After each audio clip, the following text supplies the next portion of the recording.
Հունիսի 6-ին ժամը 11-ին ազգային ժողովի գլխավոր մուտքի առջև տեղի կունենա բողոքի ակցիա ընդդեմ Ռուսաստանի Դաշնային խորհրդի նախագահ Մատվիենկոյի Հայաստան կատարած այցի։ Հայաստան չպետք է այցելեն նրանք, ովքեր դավաճանել են մեր անվտանգությանը, սատարել մեր պարտությանը եւ շարունակ փնտրում են մեր պետականության չեղարկումը։ Միացիր բողոքի ակցիային հանուն ազգային արժանապատվության։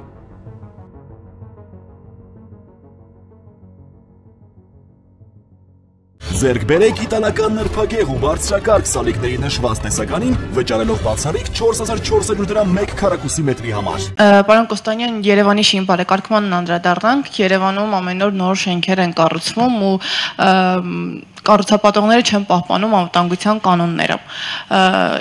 Նախընտրում են, դուք նշում եք անդադ, որ վարչական ուժեր են կիրառվում, բայց տուգանքներն այնքան քիչ են, որ նախընտրում են ամեն ամիս տուգանվել, բայց անվտանգության կանոնները չպահպանել, որտեղ նույն օդի աղտոտվածության մասով են կտորները, որոնք պիտի լինեն այդ շենքերում ավելի թանկ են ըստ կառուցապատողի, քան տուգանքները։ Հիմա ինչպես եք պատրաստվում հարցը կարգավորել կամ ընդհանրապես քաղաքապետարանը զբաղվում է շին բարեկարգում, որտեղ Երևանում շին բարեկարգումը նաև անհարմարություններ առաջացնում երևանցիների համար սկսած խցանումներից մինչև ինչպես արդեն նշեցի անվտանգության կանոնները։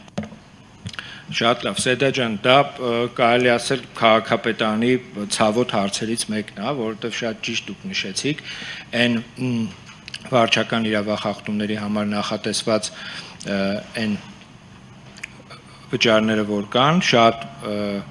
կառուցապատողների ստիպում են, որ իրանք օրինակի համար, չգիտեմ, ինչ-որ պարբերականությամբ տուգանվեն, բայց փոշեկլանիչ ցանց օրինակի համար չկիրառեն, շին հրապարակը պատշաճ չկահավորեն, մեքենաները շին հրապարակից դուրս գալուց չլվանան եւ մի շարք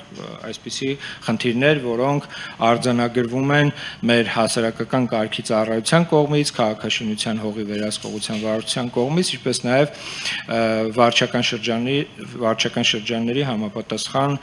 բաժինների կողմից։ Այդ մասով Երևանի քաղաքապետարանը ինչա նախաձեռնել։ Նախաձեռնել է հետեւյալը, որ Երևանի թիմ օրենքի փոփոխություն տեղի պետք է ունենա, որը որ արդեն բոլոր նախարարություններով անցել է, նախարարությունները իրենց դիրքորոշումներն են ներկայացրել եւ եթե չեմ սխալվում, արդեն գտնվում է կառավարությունում, որպեսզի կառավարությունը վերջնական իր դիրքորոշումը հայտնի եւ այնուհետեւ արդեն ազգային ժողովում այդ փոփոխությունները կիրառվեն։ Այդ նախագծերի մեջ շեշտակի աճելու են այդ տուգանքի չափերը, այսինքն պայմանական, չգիտեմ, այս պահին որևիցե շին հրապարակի խախտման դեպքում, որը որ պայմանական 150,000 դրամ է կազմում այդ արձանագրությունը, շուրջ 10-15 անգամ աճելու են, այսինքն մի դեպքում 1 միլիոն կարող է տուգանվել, մյուս դեպքում 1.5, 2 եւ այլն, այդպես շարունակ։ Դրա մեջ նաեւ գործիքակազմն է Երևանի քաղաքապետարանի կողմից, այսպես ասած, ավելի ամրանալու, 1-2 նման իրավախախտման դեպքում արդեն քաղաքապետարանը ամբողջությամբ լիազորություն է ունենալու կասեցնելու, դա ոչ միայն վերաբերվում է մասնավորապես շին հրապարակներին, այլ ցանկացած կառուցապատում կամ ցանկացած աշխատանք, որը կիրականացվի եւ Երևանի քաղաքապետարանի կողմից 1-2 անգամ տուգանվելուց հետո քաղաքապետարանը արդեն լծակ է ունենալու, որպեսզի ինչ որ X ժամանակով կասեցում իրականացնի թերությունները շտկելու, նոր աշխատանքները վերսկսելու համար, այդ ուղղությամբ արդեն մեր կողմից բոլոր առաջարկները ներկայացված են, մի շարք փոփոխություններ են այդ մասով սպասվում եւ առաջիկայում լիահույս ենք, երբ որ կընդունվի Երևանի մասին թիմ օրենքը, արդեն այն գործիքակազմը, որը որ մենք հիմա ունենք, բայց ոչ բավարար է եւ նաեւ տուգանքների չափն է նվազ, ինչը ստիպում է պարբերաբար այդ խախտումները իրականացնել, հուսով ենք այդ փոփոխություններից հետո արդեն իրավիճակը դեպի ավելի դրական միտում կունենա։ Ուզում եմ շարունակել բարձրահարկերի թեման մեկ այլ խնդրով, անձեն աչքով էլ տեսնում ենք, որ հաճախ բարձրահարկերը կառուցվում են նեղ փողոցների վրա, ինձ հետաքրքիր է ինչ ուսումնասիրություն է արվում, մինչ շին թույլտվություն տալը, ուսումնասիրվում է այդտեղ ինչքան բնակչություն կա եւ եթե այդ շենքը շահագործվի եւ մի քանի 100 ընտանիք այդտեղ ապրի, Ինչ բարդություններ են առաջանալու։ Օրինակ Ռուբինյանց փողոցի վրա կառուցվում են մի քանի բարձրահարկեր, որտեղ մի անգամից մի քանի 100 ընտանիք է բնակվելու։ Եթե հաշվի առնենք այդ ընտանիքները միայն ամուսիններ չեն, երեխաներ են, ապա որևէ կոմունիկացիա այդտեղ չկա, անգամ մարդկանց արտմետ բժշկական կենտրոնն է այնտեղ, այսինքն այստեղ առաջանալու է ոչ թե միայն մեքենաների շարժի խնդիր, այլ սովորական մարդիկ իրար կողքով չեն կարողանալու անցնել։ Եվ ամբողջ փողոցն այդպես ես միայն մի օրինակ եմ բերում։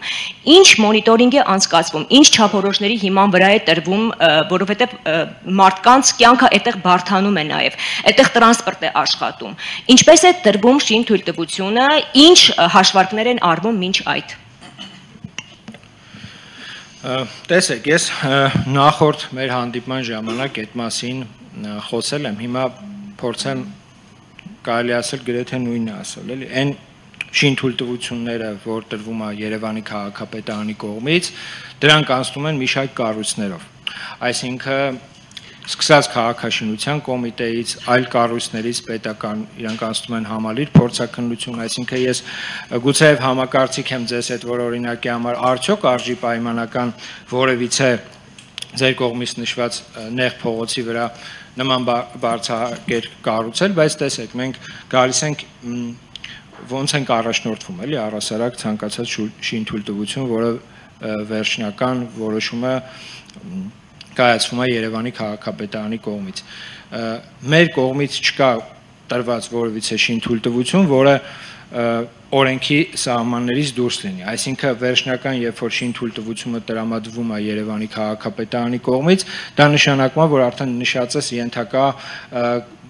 տարբեր կառույցներ, քաղաքաշինություն կոմիտեից մինչև այլ կառույցներ, իրենք իրենց դրական եզրակացությունը որպես այդպեսին տվել են։ Գուցե այստեղ կա,